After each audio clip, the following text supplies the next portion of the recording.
So we're here at the Cuyahoga River, the birthplace of the EPA. On Monday morning, June 23, 1972, Cleveland Mayor Carl Stokes would be preparing for a very unusual meeting, a meeting that would end up defining his legacy. He had invited various political individuals as well as journalists to a boat tour on the Cuyahoga River and called it a pollution tour of the river. On the tour was Betty Clarich, who is credited as one of the first environmental journalists. From that tour, she would pen her magnum opus, The Environment, which would feature on the cover of Time magazine. It all started on June 22, 1969. Allegedly, no one's quite sure, a spark from a welder on a bridge set the river ablaze. Fire crews would quickly put it out, but the 30-minute fire still caused $100,000 in damage. This set off mass protests around the country for environmental change. This was viewed by many as the pollution in the Great Lakes had gone too far. The abhorred conditions of the river was no secret to Clevelanders. Tim Donovan, a college student who was working at the steel mill in the summer of 1969, said, "The river was a scary thing. There was a general rule that if you fell in, God forbid, you would go immediately to the hospital." In her article after the boat tour, Betty Clarich wrote, "The river oozes rather than flows, and someone who falls in does not drown, but decays." Betty clearly missed her calling in writing metal lyrics. On the first Earth Day, April 22nd, 1970, Donovan, as well as a large group of Cleveland State students, would participate in the Procession of Death, which was a walk from the college to the Cuyahoga River. Various councils and agencies were created in the 1960s to combat the environmental problems, but on December 2nd, 1970, President Nixon would sign a bill consolidating them into one, the Environmental Protection Agency. The Clean Air Act would be ratified in the same month, and in 1972, the Clean Water Act would be approved, giving the EPA more regulatory power. Cleveland Mayor Carl Stokes, with the help of his brother, U.S. Representative Louis Stokes, would be very influential in pushing the Clean Water Act through. With the EPA regulations, Cleveland saw more benefits than just a cleaner river in the next decade. Neighborhoods surrounding factories considered cancer clusters would see their cancer rates drop. But interesting enough, that Time magazine cover was very misleading.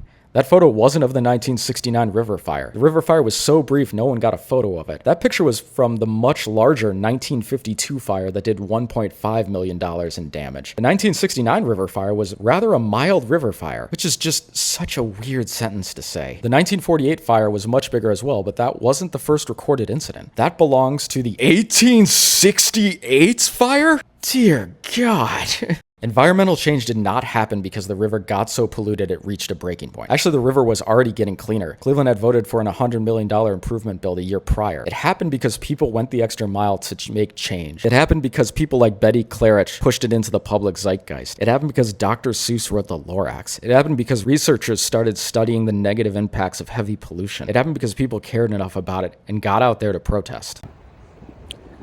This body of water was flammable for over 100 years. Over 100 years. You could light this thing on fire.